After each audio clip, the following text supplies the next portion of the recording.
What we're going to talk about is the process of assessing and creating healthy and productive apple trees. We'll look at the parts of our trees. We'll look at where the flower buds are and fruiting spurs and growth development that way. We'll also look at habit and rootstocks and how those can determine how we treat a tree. And at the same time, we're going to also look at some of the housekeeping of tools and sterilizing and keeping things clean and being aware of disease and other scenarios like that that could hurt our trees. And the two most important things that we want to do with our apple trees is sunlight being passed through the tree and airflow. If you don't have that, the tree is going to be strangled out by its own growth. And sometimes that growth is going to get so large in older trees that the breaks that happen aren't going to happen cleanly where they would like to be done. They're going to peel back bark and cause damage that way. Older trees, if you prune them in, let's say, January and February, and you prune them hard, they will put out a lot of vegetative growth in the spring and the summer. So those water sprouts that we would see coming out is kind of a reaction to a heavy prune. So something like this could come out of a larger cut like that. And won't be just one, it'll probably be several. So these are water sprouts, and these are vegetative growth.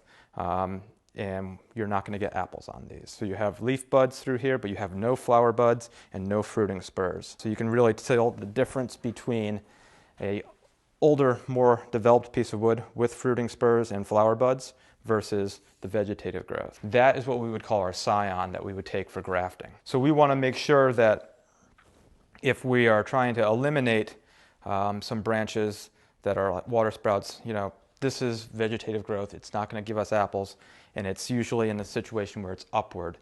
So it's kind of against what we would want to have for a habit of a tree. Well, essentially what we usually get is a graft union and a tree coming off that, and that central leader with a series of branches possibly, or feathers. And those feathers are in a scenario where they're not really forming a very diverse habit. It's usually very straightforward, central leader that way. For the most part, we're going to find trees that have this process where there's something through the center, and either over time we remove that to open it up, or we allow these branches to branch out and have spacing, and we create these levels, and all these different levels are called scaffolds. So with a lot of young trees, I would let those go for a couple of seasons and just let them be what they're going to be. If they're developing any bad habits, so if we have any branches crossing into the tree or dramatically going down and getting involved in lower branches or any breaks, we want to be able to maybe address those early on. So here's a pear tree with some very, very, very vigorous growth, and that is the beauty of the pear. Highly resistant to a lot of pests and disease, vigorous growers. Just so we understand how vigorous of a grower it was, that was all last year's. That's a lot of growth. So again, we still want to have open part of the tree, even things like this. So we're just coming through, and this can make you feel kind of bad, but we're opening up all of this. So we want to be able to come right through our tree. And if you're having problems pulling the branch out, then it's obviously not open enough. All this points of competition here, even taking that out. Occasionally we'll see a scenario where we'll have enough of a piece of vigorous vegetative growth that we can take this and spread it out to be a new limb. And that, that's something that you could identify as a limb that's going to take the place of another one. And we could go with something, you could make something far more elaborate than this, but we could just spread our limbs and push them away from the tree and have them grow out a little bit more. The big concern often is, where do you start? The first thing we want to do is go through and find any of the dead. And we can remove those with hand saws, chainsaws. We're going to find that our applewood is very dense and very hard. So as it becomes petrified almost, it's like sawing a cinder block. So I find, and I tell most of my students, that if you have a large diameter dead branch in there, don't waste your time with your handsaw trying to take that out, because you're going to dull your handsaw. And so I would suggest taking a chainsaw and removing that back to an area that's either slightly angled so that the water can shed off of it, or it's back to an area that it's not causing any problems. So if there was a large limb hanging off here, it would fall down and break any other parts of that tree.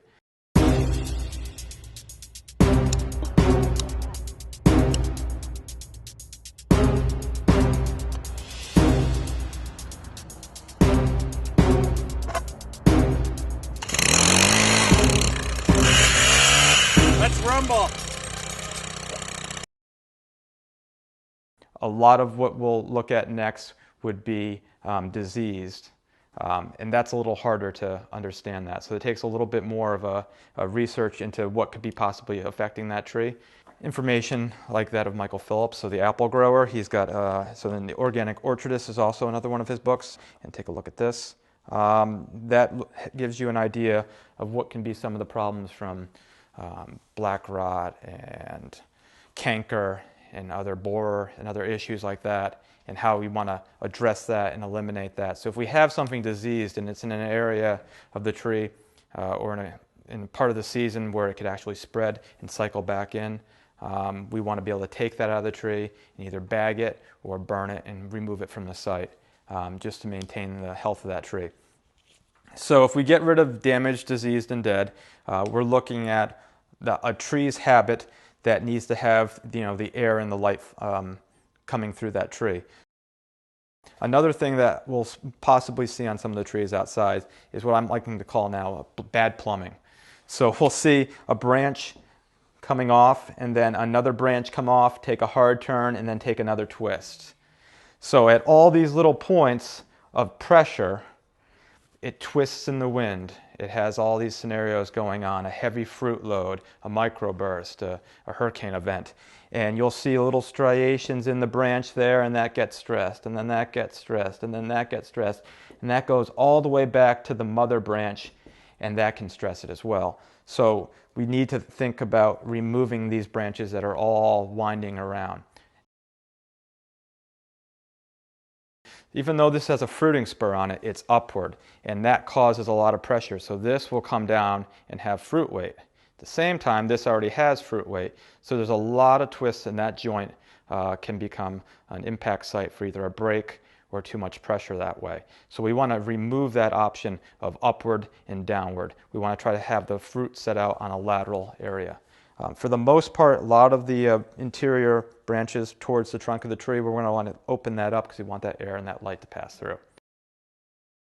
So if we're going over a course of 3 years on a big tree, the first year we're taking out those big cuts, and then the next year we might be taking out a couple more big cuts in any of those stressing points, and then we're slowly bringing that tree back to a size that we're okay with, or it's manageable. The general idea is to take no more than a third of the tree out. So every little bit that we take off is going to make this tree last a little bit longer.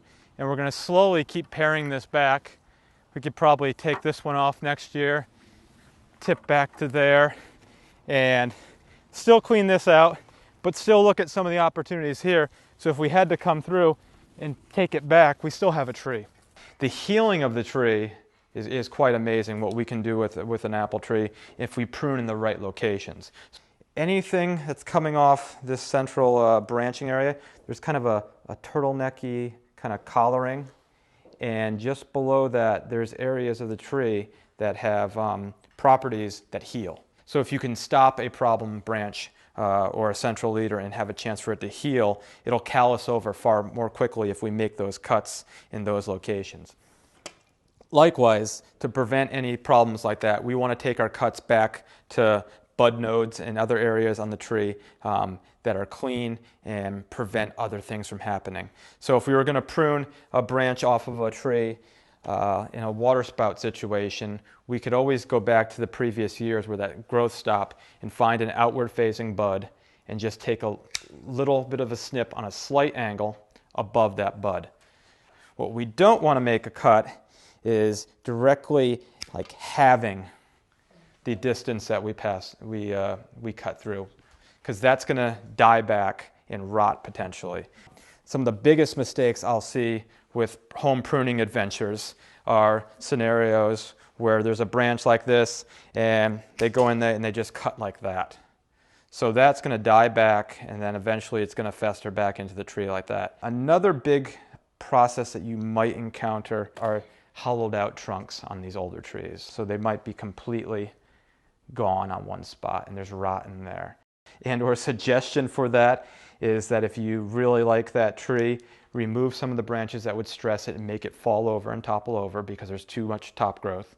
And at the same time, think about creating an opportunity for a new fruit tree nearby. If you're coming through and leveling this tree, you might actually have a point where it starts to sucker out, and that would be, an opportunity to put some grafts on that, because the rootstock is not going to give you the same parentage of what was grafted on that way. If it was a small enough diameter, you could do some top work on that tree. Even if it was a larger tree, you could do top work where you do a cut and graft that in there, and then it will sucker out. You do multiples, and then you'd select which ones do the best. And that could be a way of rehabbing that tree rather than cutting it down. But if you're at that point of cutting it down, try to find a spot within 10 feet of that tree and put in a new apple tree or a new fruit tree. So when we get to that making the cut, we need to look at what we use for tools. So the first thing we probably want to even mention is eye protection and good pair of gloves. When we're sawing, we're going to have a lot of sawdust coming off. The moment you think you don't need eye protection is when you get sawdust in your eye and your day of pruning is over with. By no means am I backed by Felco, but I really suggest using a Felco pruner, a hand pruner. They also have folding saws and loppers as well. The only disadvantage of this pruner is the price rate. Price is, we're looking between $50 and $105 for this. The other end of the market, you could go with something like a Corona or a Fiskars, and there's plastic, and there's not as much range. It squeaks. You can even see there's a big difference between the two of those. But if you have one tree and it's small, just use a nice pair of sharp bypass pruners. So when you look at that, it bypasses. It's not anvil. It doesn't come together and meet. It doesn't pinch. We want to select our pruners to do the cuts that they can handle. So we're not going to take on a pair of water spouts that are too much of a diameter for our pruners. We're either going to break our tools or we're going to break ourselves. And the tool that I usually go with, because I can fit it in my pocket and it doesn't cost an arm and a leg, is a folding saw. And these are Corona folding saws. They run around $28. They're triple cut. And the benefit of this is that I can fold it up and I can put it in my pocket. I don't need to have a sheath. I'm not encumbered by that. And at the same time, I can make some pretty good clean cuts with this. So a saw like this is going to be more for two-handed ripping. It's a pull saw. All these saws are going to be pull saws, so we don't start forward and pull back. If we do, it's going to jump. The traditional apple pruning tool usually has something like this, and then a little hook with with a rope that you pull down, and you could telescope that out.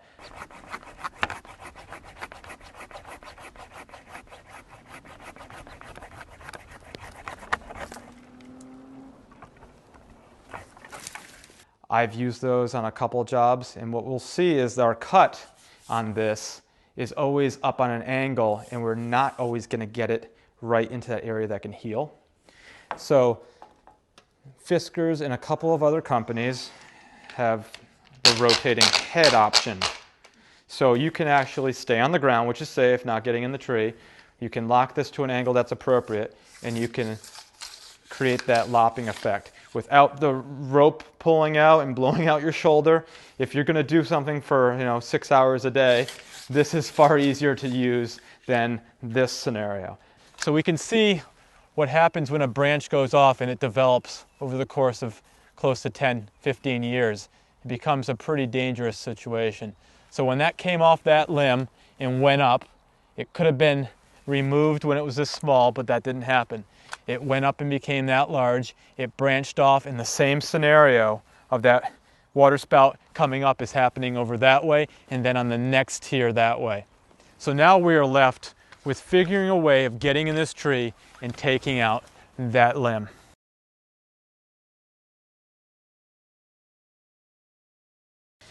When I look at the tree, I can almost envision the cuts that I'm going to make. And Tom had a nice little booklet from the UK on where you slice off things. The same kind of pages are also in Michael Phillips' book. And you can kind of almost see where you're cutting those out. With a tree like this, I want to still maintain the light and airflow. I want to take out the competition. I want to take out anything that's pushing back into the tree. So branches like this, I want to take out. Something like this is going back into the tree. I want to get rid of those. So I want to have that opening that way, and I want the fruit to bear out on these points here. Even though they're turning back in towards the tree, that's just the habit of this tree. So I want to also have relatively good spacing between each of these scaffolds. So some generous cuts that we would make on a tree like this. This scenario is usually something that we'll come into. We have something that's kind of upward, and this is a downward point. So we have some what we would consider bad plumbing here. We have a joint here, and then another one kind of moving around there. It's not a single plane. We could remove this branch because we can see that this twists, it rubs, and it can cause some damage that way. And then I'm going to come through, I'm going to use my hand to make sure it's not going to fall down and rip. And I'm not going to buzz through this very quickly. I'm going to go nice and slow and deliberately, and I'm going to finish my cut off. And I'm going to have that heel all the way through there. I don't want to cut into the branch, but I do want to make it so it can heel over. Because if I don't make that cut, if I make it up like that, like we had discussed inside, it's going to rot back. So I want to make that nice scenario where that's going to come through and heel. And we're just going to clean that up that way. So the same way, I've got these nice lateral branching. I like that. This one is downward. I'm going to do that same nice clean cut. It's going to heal up nicely. And this one's downward as well.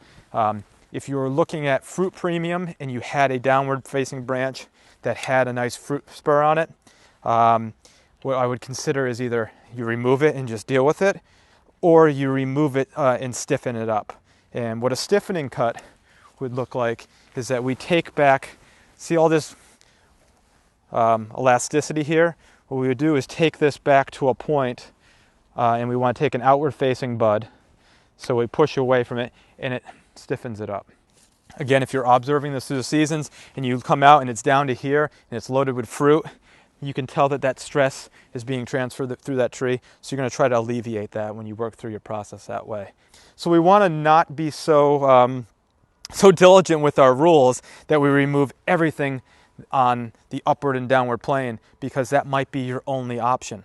So if you came through and you did all that pruning, you might be really pushing that tree back quite a bit. So going every other, and at some point you could look at these little ones aren't too big of a deal. But if you had a branch that you didn't have any other fruiting options for it, you can take, and before it became more vegetatively pushed out that way, you could tip it back between maybe 4 and 6 leaf nodes or nodes to that tree and try to concentrate that to become a fruiting spur. And so I would probably come through, take that out. I'd follow around here. This does put on fruit, but it's below this and a lot of pressure there. I would take that out. So I'm starting to open up through here. Again, this would be either an option or a little bit farther down if it became too high. I just want to come through and follow my plane right through that tree. So if I'm following that through, I'm going to take out here, I'm going to take out here, and this is kind of an awkward angle that way. And I'm working through, and I want to make sure that there's no competition, and how we've got a little bit here. This is one of those scenarios where this is going to keep growing that way. I'm going to come back here. This is actually a little fruiting spur. I'm going to prune back just in front of that bud, and I'm going to consolidate that fruit right in that location that way. I can take this and open that up a little bit. That's going to face backwards a little bit, so we'll take that out. So we've opened up these little spots. And this is really a lot of fine tuning on a tree. We want to try to maintain health and well-being of the tree and take away stress, let the light in, let airflow happen so we can reduce our need for any kind of even organic means of spraying our trees. We want to try a pruning and alleviation and pressure relieving scenario on our tree before we have to go to a fungicide. We want to let the light through that way and let the air through. Likewise, we could look at companion planting underneath it to increase beneficials and balance that out so you can really strive to have a spray-free orchard scenario like we have here. All these apples came through and they were really healthy and really tasty, and there was no spraying protocol on any of these trees.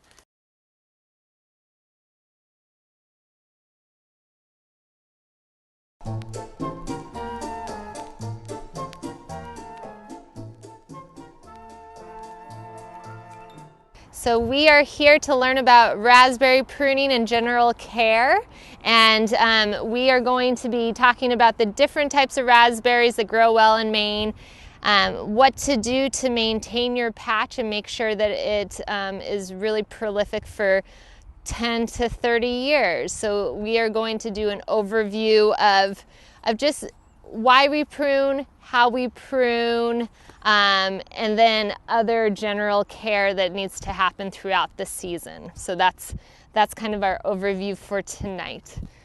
So raspberries are a perennial, but their canes are not. So the root structure is what's the perennial.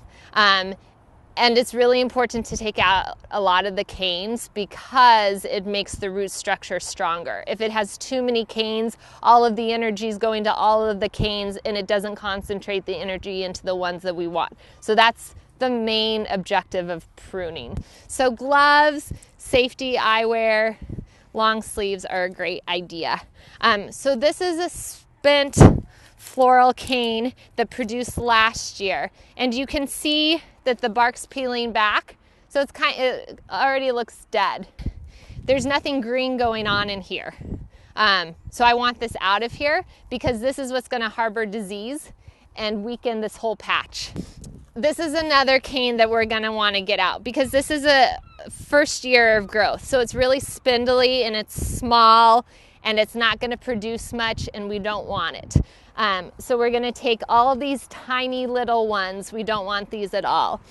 Because those root systems are perennial, they're going to be trying to grow and they're going to try to take over. And that's why raspberries are problematic, is they are invasive. They're going to keep going and keep going if you don't rein it in. So every year you need to bring in your row to be 1.5 feet to 2 feet in width. So plants need air and they need sunlight. If there's a cane out here and a cane in here, these canes are going to start competing for sunlight, and you don't want that happening because then they're going to weaken everything. So a lot of times people will put in 2 posts and 2 strings, and then they're going to create a V shape. And so that way there's even more sunlight. So that's not the way these have been constructed, but that is the ideal. And the reason we only want 1 cane every 6 inches is because we want sunlight and we want airflow. So we don't want, even though we could, there's tons of viable ones like this that are green, they have buds, we know they're gonna produce, but we wanna spread them out, and those canes will be more prolific, have more fruit. And also, you need to harvest, which our high school students harvest these, and it's a mess if you don't prune them enough. So if you come to one area and you see that there's 2 pretty viable canes that look like this and they're close together, just pick the thicker in that diameter because that has more energy in it, it's bigger, it's going to do a little better. A good practice is to mulch around your raspberries. So the ideal for this, once we prune this out, is to get big sheets of cardboard and cover it with wood chips.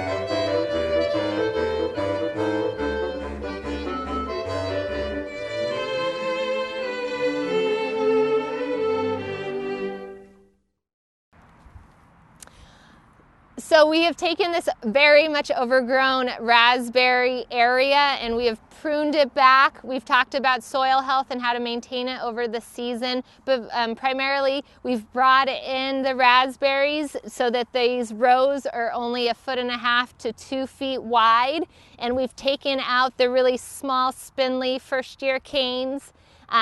We've left the fruiting canes that have buds on them, and we've removed the spent fluoride canes that produced last year. And so we have a cane about every 6 inches is the ideal, and this looks beautiful. And now we're taking twine, we're tying them up so that we can have our harvest row to walk between and not get our eyes poked out as we get the fruits of our labor. Je la murmure à mi-voix quand j'ai de la peine, je la chante sur les toits, ces terres qui traînent autour de moi, c'est ma rengaine